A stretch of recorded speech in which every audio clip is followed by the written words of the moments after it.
오늘 본문의 말씀은 예수님께서 한 우물가에 앉으셔서 한 여자와의 대화를 통하여 예수 그리스도를 믿고 구원받아 영생함을 얻게 하시는 그런 말씀이 기록된 말씀입니다. 이번 주와 다음 시간에 걸쳐서 우리가 이 말씀을 함께 살펴보려고 합니다. 오늘 예수님께서는 사마리아 땅에 들어가셔서 수가라 하는 동네에 이르셨는데 야곱의 우물이 거기에 있었고 예수님은 그 야곱의 우물가에 앉으셨습니다. 오늘 말씀에 보면 예수님께서 앉으신 그 때가 6시쯤 되었더라 라고 말씀하는데 이 6시는 유대인의 시간으로 오늘 우리의 시간으로 계산하면 대략 정오쯤 됩니다. 12시쯤, 그러니까 해가 아주 높이 떠서 뜨겁게 내리쬐는 그러한 시간입니다. 이 시간에는 보통 유대인들은 밖으로 다니질 않습니다. 너무 덥고 햇볕이 뜨겁기 때문에 이 시간은 보통 집에 머물러 있습니다. 오늘 예수님은 이 6시쯤 된, 정오쯤 된 이 시간에 야곱의 우물가에 앉아 계십니다. 그리고 7절 말씀에 사마리아 여자 한 사람이 물을 길러왔음에 라고 말씀합니다. 6절과 7절 말씀을 우리가 곰곰이 생각해 보면 이 만남은 그냥 예수님이 앉아 계시다가 한 여자가 우연히 와서 예수님과 대화하게 된 것처럼 보이지만 사실 여기서 우리가 먼저 아셔야 될 것은 우리 예수님은 하나님이시다라는 겁니다. 모든 것을 다 아시는 하나님이 되신다고 할 때에 우리 예수님에게 있어서의 모든 일들은 우연히 일어나는 일은 존재하지 않습니다. 모든 것은 다 철저한 하나님의 계획하심과 예정하심, 작정하심 속에 이루어지는 일들입니다. 그렇게 보면 오늘 본문 다시 6절과 7절 말씀을 보면 예수님께서 한 여자를 만나시기 위하여 지금 야곱의 우물가에 앉으셔서 기다리고 계시다라는 겁니다.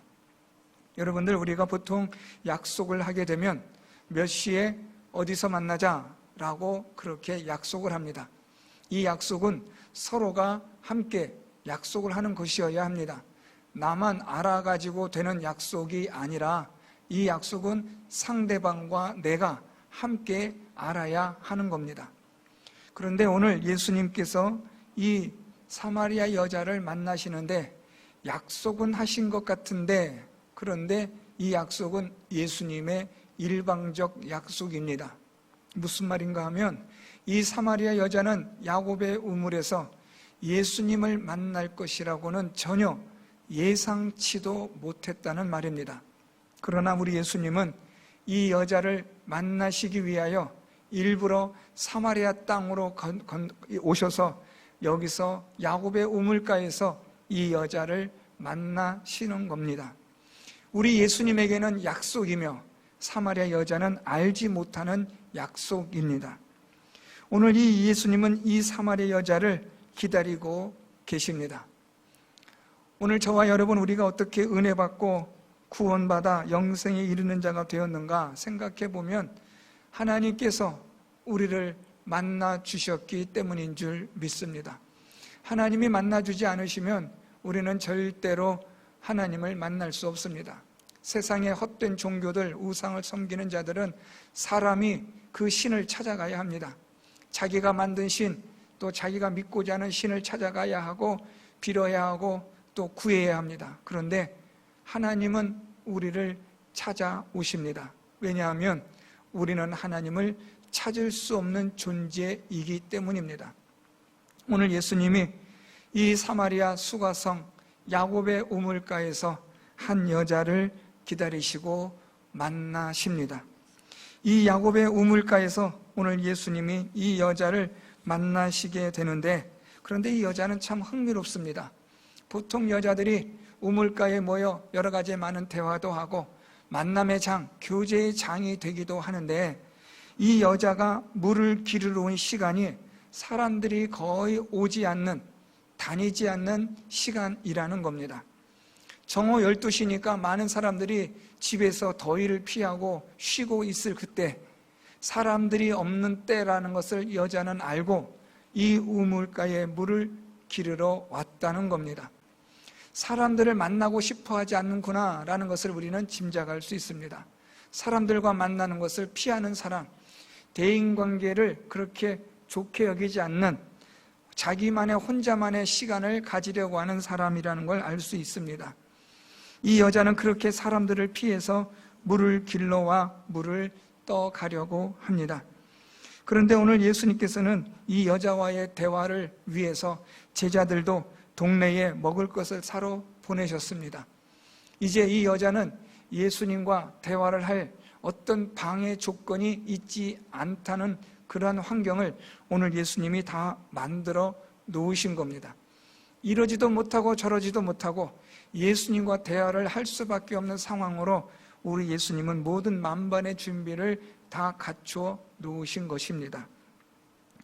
오늘 이 여자가 이제 물을 기르러 왔습니다. 오늘 예수님이 여자에게 이렇게 말합니다. 7절에 예수께서 물을 좀 달라 이렇게 말씀합니다.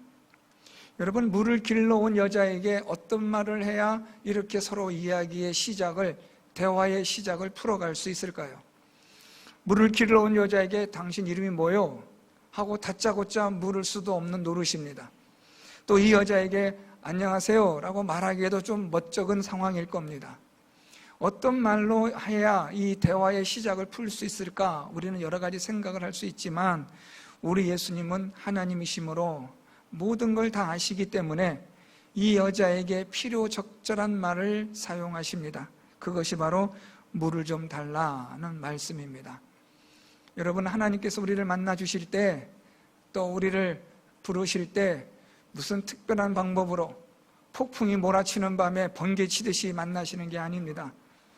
모세를 부르셨던 하나님처럼 떨기나무에 불이 붙어서 깜짝 놀라게 해서 우리를 만나시는 것도 아닙니다. 무슨 기적이나 능력을 베푸시고 구름을 타고 오셔서 우리를 만나시는 것도 아니십니다. 아주 지극히 평범한 우리의 일상에서, 그러나 우리의 목마름을 해결하기 위한 그런 답답한 가운데 있을 때 우리 주님은 우리를 만나시러 오시는 겁니다. 물을 길러 온 여자에게 우리 예수님은 다른 말씀하지 않습니다. 우리 예수님은 이 여자에게 물을 좀 달라고 요청하십니다. 예수님의 이 요청은 누구라도 쉽게 응할 수 있는 요청입니다. 뭐 어디 산에 가서 무엇을 캐오라는 것도 아니고, 불가능한 일을 해달라는 것도 아니고, 지금 네가 하는 그 일, 거기서 조금만 수고만 좀 더 해주면 된다라는 정도입니다. 오늘 예수님은 여자에게 물을 좀 달라고 말씀하시면서 여자의 마음을 지금 예수님은 두드리고 계십니다. 오늘 물을 좀 달라라는 예수님의 말씀은 여러 가지 의미들이 포함되어 있을 것 같습니다. 첫째는 나 목마르니까 물 좀 달라라는 말씀일 수 있고, 너 목말라서 물 들어왔구나 라는 말씀일 수도 있습니다. 오늘 이 예수님의 이 질문 하나는 이 여자로의 마음을 여시는 데 있어서 아주 기가 막힌 말씀이 되고 있습니다. 오늘 예수님께서 물을 좀 달라 말씀하시니까 여자가 이렇게 말합니다. 9절에 사마리아 여자가 이르되 당신은 유대인으로서 어찌하여 사마리아 여자인 나에게 물을 달라 하나이까 하니 이는 유대인이 사마리아인과 상종하지 아니함이러라. 오늘 이 예수님께서 물을 좀 달라고 했더니 여자는 아주 쌀쌀맞게 예수님의 청을 거절합니다. 오늘 이 여자는 예수님의 청을 거절할 뿐만 아니라 비아냥거리며 말합니다. 당신은 유대인으로서 어찌하여 사마리아 여자인 나에게 물을 달라 하나이까? 라고 말합니다. 왜 그럴까? 여자가 왜 이렇게 표독스럽게 쏘아붙일까 하는 것은 그 다음 9절에 있습니다. 유대인이 사마리아인과 상종하지 아니함이러라. 여러분, 이 말씀을 조금 이해하시려면 우리가 이스라엘의 역사를 알아볼 필요가 있습니다. 여러분들 이미 잘 아시는 것처럼 이스라엘은 북이스라엘은 아수르에 의해서 멸망되었고 남유다는 그 후에 바벨론에 의해서 멸망이 되었습니다. 그리고 이 아수르와 바벨론에 의해서 멸망된 이스라엘 백성들은 온 세계로 뿔뿔이 흩어지게 됩니다. 그런데 이 아수르나 바벨론이 이스라엘 백성들을 뿔뿔이 흩어지게 할 때에 이스라엘 땅에 남아 녹해한 사람 유대인들이 있었습니다. 그리고 이 유대인들과 함께 다른 이방인들을 여기에 이주하여 이 이방인들과 유대인들이 함께 섞여 살게 하는 그런 동화 정책을 아수르나 바벨론이 시행합니다. 이 일로 인해서 이 사마리아 지역의 유대인들과 이방인들이 동화되어지면서 이 유대인들이 이방인들과 결혼하게 되고, 그래서 이들은 이제 이방인화 되어진 것입니다. 바벨론 포로 70년이 끝난 이후 이 이스라엘 땅으로 돌아온 유대인들은 이방인과 결혼하여 이방인화 되어진 사마리아 지역에 사는 유대인들을 경멸하기 시작합니다. 너희는 유대인이 아니다라는 겁니다. 너희는 이방인과 결혼하였기 때문에 아브라함의 자손이 아니다라고 여기며 이 사마리아 지역에 사는 유대인들을 경멸하고 멸시합니다. 이들과 말도 섞지도 않고 이들의 땅을 밟고 지나가지 않으려고 이 남쪽에서 북쪽으로 올라갈 때에, 오늘 예수님처럼 유대에서 갈릴리 북쪽으로 올라갈 때는 사마리아 땅이 중간에 있으니까 이 땅을 밟지 않으려고 해안도로로 또는 요단을 건너 광야로 해서 그렇게 북쪽으로 올라가곤 했습니다. 그만큼 유대인들은 사마리아 지역에 사는 유대인들을 이방인화 여겼고 이방인처럼 그렇게 경멸하였던 것입니다. 이렇게 유대인과 사마리아 사람들이 서로 상종하지 않는 이런 가운데 오늘 예수님께서 사마리아 여자에게 물을 달라고 하니까 이 사마리아 여자는 옳았구나 싶었던 겁니다. 우리를 상종도 하지 않는데 목이 마르니까 나한테 물을 달라고 하십니까? 웃기지 마십시오 라는 표현입니다. 거절하는 겁니다. 우리를 상종하지 않을 때는 언제고 목이 마르니까 물을 달라고 하십니까? 참 뻔뻔합니다 라는 거절을 오늘 이 사마리아 여자가 하고 있는 겁니다. 적대감, 적이, 반감이 있다는 것입니다. 사랑하는 성도 여러분, 하나님께서 우리를 부르실 때, 우리를 만나러 오실 때 우리는 하나님의 부르심에 할렐루야 두 손 들고 우리가 뛰어나갈까요? 그렇지 않습니다. 우리는 저항하고 반감을 가지고 적대감을 갖습니다. 하나님 우리를 부르시고 우리에게 하나님의 말씀, 생명의 말씀을 주시지만 우리는 그 하나님을 거절하고 받아들이질 않습니다. 왜냐하면 우리 안에 죄악된 본성이 있기 때문입니다. 아주 자연스러운 일입니다. 사마리아 여자가 예수님의 이 청을 거절한 것과 같이 오늘도 예수께서 우리를 부르실 때 우리 안에 있는 죄의 본성은 이것을 거절합니다. 예배를 드리는 것을 거절하게 하고 하나님의 은혜와 사랑을 거절하게 만듭니다. 이런 반감이, 이런 적대감이 우리 안에 있다는 것 이상하게 여길 필요가 없습니다. 여러분들 주변 분들에게 교회 가자고 또 예수 믿으라고 말할 때 예 알겠습니다 하고 그렇게 뛰어나오는 사람 없습니다. 거절하고 괜찮다고 하고 또는 당신은 잘 믿으라고 하고 또는 더 나아가 욕을 하는 사람들도 있을 겁니다. 당연한 일입니다. 죄의 본성을 가진 사람은 하나님의 부르심을 거절하고 반감을 갖는 것은 당연한 일이기 때문입니다. 오늘 이 사마리아 여자는 예수님의 부르심을 거절하는 겁니다. 그러자 오늘 우리 예수님께서는 아주 흥미로운 말씀을 이 사마리아 여자에게 하십니다. 10절 말씀에 예수께서 대답하여 이르시되 네가 만일 하나님의 선물과 또 내게 물 좀 달라는 이가 누구인 줄 알았더라면 내가 그에게 구하였을 것이요 그가 생수를 내게 주었으리라. 조금 말씀이 길어서 어려워 보이지만 간단합니다. 오늘 예수님은 사마리아 여자에게 무슨 말씀하시냐면 나 너에게 선물 주려고 왔는데 라는 말씀입니다. 자, 여러분, 선물은 어떤 겁니까? 좀 마음이 냉랭하고 쌀쌀맞게 굴어도 선물이라고 쑥 내밀어 주면 우리는 순간 경계심이 풀어지기 마련입니다. 아무리 못된 사람이라 할지라도 이거 선물이에요 하면은 퉁명 속에 쏘아붙이면서도 집어 던질 것처럼 보여도 그 사람 돌아간 다음에는 이게 뭐야 하고 풀어보기 마련입니다. 만일 그 선물이 그 마음에 흡족하면 얼었던 마음이 슬그머니 풀어지는 것도 아마 경험해 보셨을 줄 압니다. 우리 예수님은 이 사마리아 여자의 톡 쏘는 거절하는 이것에 대하여 우리 예수님은 개의치 않으시고 이렇게 말씀합니다. 나 너에게 좋은 선물 주려고 왔는데 사랑하는 성도 여러분, 하나님은 우리에게 좋은 선물을 주시려고 이 세상에 예수 그리스도를 보내셨습니다. 예수 그리스도는 우리에게 있어서 최고의, 우리의 인생에 가장 좋은 선물이 됩니다. 오늘 예수님은 사마리아 여자에게 나 너에게 좋은 선물을 주러 왔는데 네가 달라고 하면 나는 얼마든지 줄 수 있는데 하는 그런 말씀을 오늘 이 여자에게 하고 있는 겁니다. 사마리아 여자는 지금 예수님 말씀 잘 이해가 되질 않습니다. 아직 지금 예수님이 자기를 어떤 상황으로 끌고 들어가는지를 아직 가늠이 되질 않는 겁니다.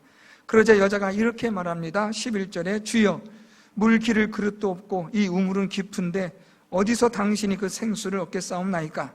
우리 조상 야곱이 이 우물을 우리에게 주셨고 또 여기서 자기와 자기 아들들과 짐승이 다 마셨는데 당신이 야곱보다 더 크니까? 라고 반문합니다.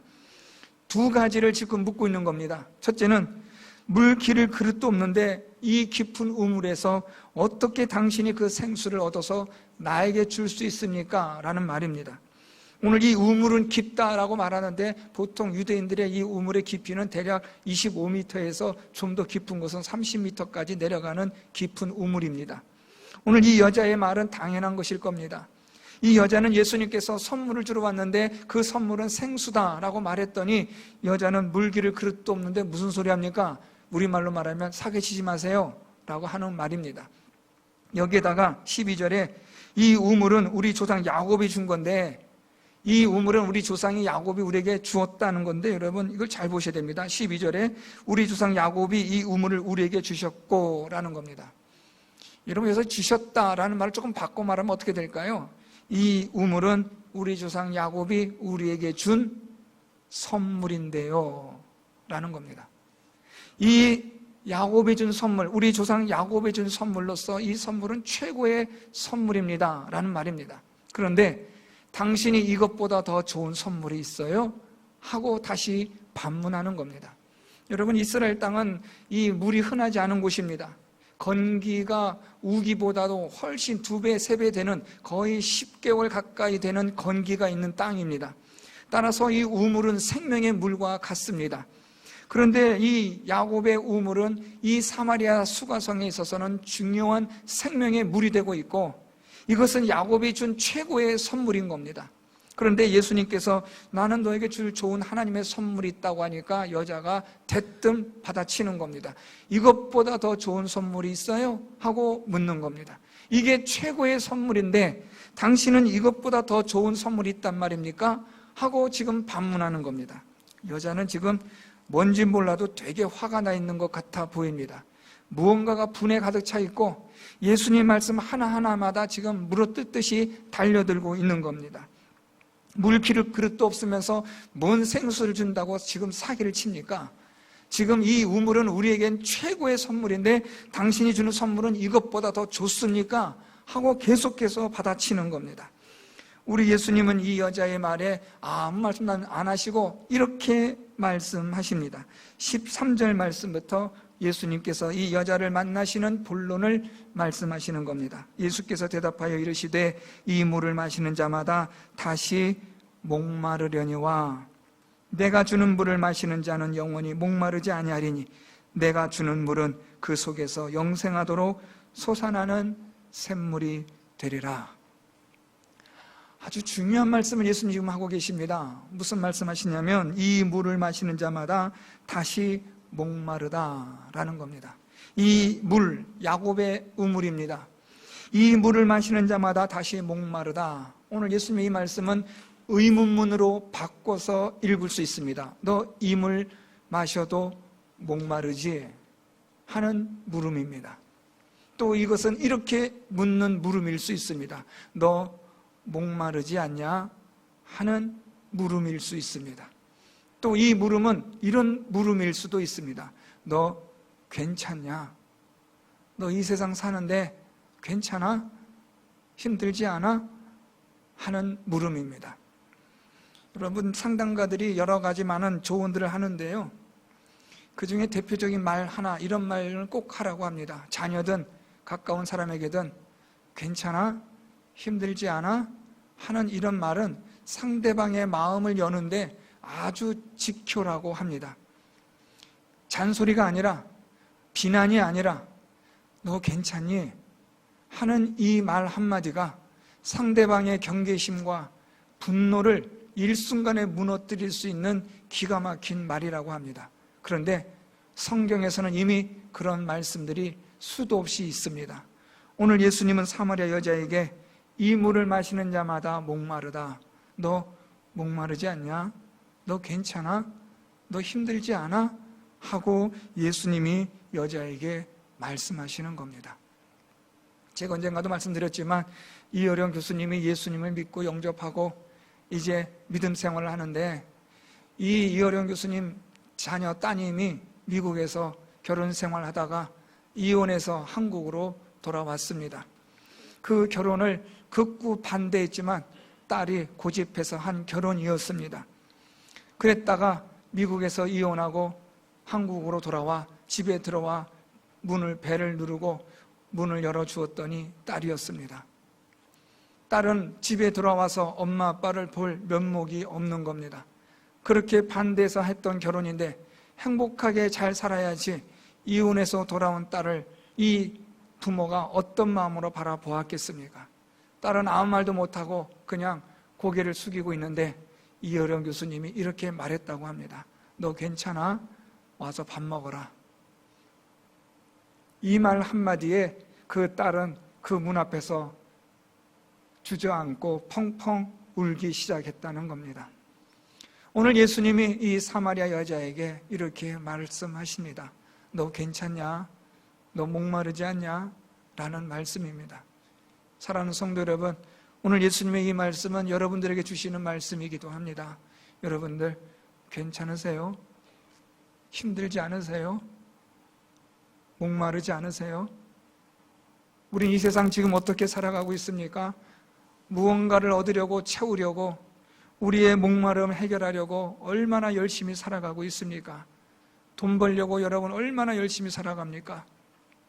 신방을 하고 이런 보고서를 제가 읽어보면 너무 힘들어서 교회 나가질 못해요, 죄송해요 라는 그런 글들이 있습니다. 너무 돈 벌기가 힘들고 아침부터 밤늦게까지 일하다 보니까 주일이 되면 파김치가 되는 거예요. 일어날 힘도 없고 교회는 가야 되는데 갈 수 없고 너무 힘들어서 그래서 교회를 못 간다는 거예요. 사랑하는 성도 여러분, 많이 힘든 겁니다. 참 어려울 겁니다.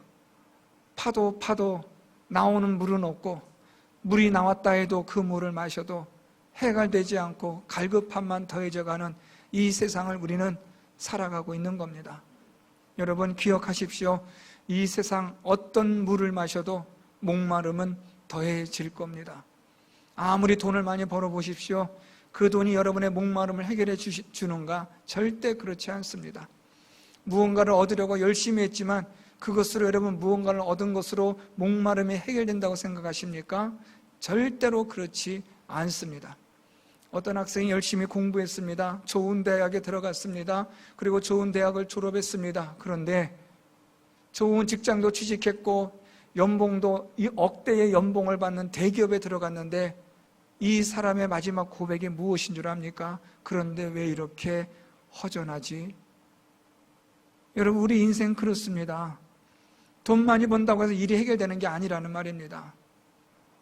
제가 예전에 부교육자 때 병원 신방을 간 적이 있습니다. 암 선고 받으시고 이제 한 3개월 남았다는 가족의 이야기를 듣고 갔습니다. 이분 병실에 갔더니 없다고 그래서 찾아봤더니 저기 잔디밭에서 휠체어 타고 앉아 계신 겁니다. 조용히 가서 그분 손을 잡고 인사를 하는데 그분이 선글라스를 쓰고 계셨습니다. 바깥이고 하니까 볕을 쐬면서 선글라스 쓰셨던 거죠. 저를 반가이 맞아주시면서 이렇게 말하는 겁니다. 대뜸 하시는 말씀, 목사님 이 선글라스요 되게 비싼 겁니다. 명품입니다. 저는 아무 말도 안 하고 예 그러시군요 하고 말았습니다. 참 그 말이 그분도 저도 얼마나 공허하게 들리는지 모릅니다. 명품인 뭐하고 제일 비싼 거면 무엇합니까? 얼마 있으면 곧 죽을 인생인데 여러분 우리가 왜 목마른지 아십니까? 왜 우리가 먹어도 마셔도 만족함이 없는 줄 아십니까? 그것은 우리가 죽는 인생이기 때문입니다. 영생의 문제가, 죽음의 문제가 해결이 안 되면 우리는 늘 항상 목마를 뿐입니다. 제가 예전에 일본에서 거의 120세까지 장수하시는 분의 인터뷰한 기사를 잠깐 본 적이 있습니다. 기자가 마지막으로 그 120세까지 가까이 사신 분에게 이렇게 질문했습니다. 소원이 무엇입니까? 라고 했더니 그 할아버지가 무슨 말을 하냐면, 나 더 오래 살고 싶어. 여러분, 오래오래 살아도 영생할 수 없지만 우리의 목마름은 끝이 없습니다. 돈을 모으고 모아도 그것이 우리의 목마름을 해결해 주지 않습니다. 자녀들 열심히 잘 키운 게 끝난 게 아닙니다. 이제 자녀들 다 키우셨으니까 좋으시겠어요? 라고 물어보면 행복합니다, 만족합니다가 아니라 아유, 더 잘 살아야지. 여러분, 우리의 이 목마름은 끝도 없습니다. 마셔도 더욱 우리의 목마름은 더해질 뿐입니다. 왜냐하면 이 세상은 죄와 사망의 세상이기 때문입니다. 흙으로 돌아가는 우리들이기 때문에 그것을 우리는 부정할 수 없기 때문에 목마른 겁니다. 여러분, 우리의 인생을 보십시오. 어떤 분이 저보고 이렇게 인사한 걸 들었습니다. 아유, 목사님 오랜만에 뵀네요. 예, 안녕하세요 했더니 대뜸 저보고 하시는 말씀이, 목사님 많이 늙으셨네요, 그러시는 거예요. 참 그 말 듣는데 여러 가지 생각들이 떠올랐습니다. 첫 번째는 이분 참 인사 참 이쁘게 잘한다 한 생각이 들었습니다. 이왕이면 좋은 말 있지 않습니까? 그런데 목사님 참 많이 늙으셨네요. 예, 정확하게 사실을 얘기해줘서 고맙지만 왠지 마음은 개운치는 않습니다. 그런데 사실이죠. 여러분, 이 인생의 이 화살 비껴갈 수 있는 사람 누가 있습니까? 20대 지나고 40대, 60대 지나면 우리 몸은 서서히 이제 흙으로 돌아갈 준비를 하는 겁니다. 여러분, 이 세상, 목마름의 세상에서 무엇을 우리가 얻을 수 있겠습니까? 무엇으로 만족함 얻을 수 있겠습니까? 오늘 예수님이 이 여자에게 너 목마르지? 하고 말씀하시는 겁니다. 그러면서 예수님이 이렇게 말씀하십니다. 내가 주는 물을 마시는 자는 영원히 목마르지 아니하리니 내가 주는 그 물은 그 속에서 영생하도록 솟아나는 샘물이 되리라.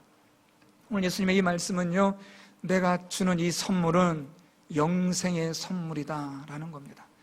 내 목말은 내가 목마르지 않게 해줄 수 있는데, 내가 주는 선물, 네가 말하고 있는 이 야곱의 우물보다, 목마른 이 우물보다 최고의 선물인데 그건 영생하는 샘물이야 라는 말씀입니다.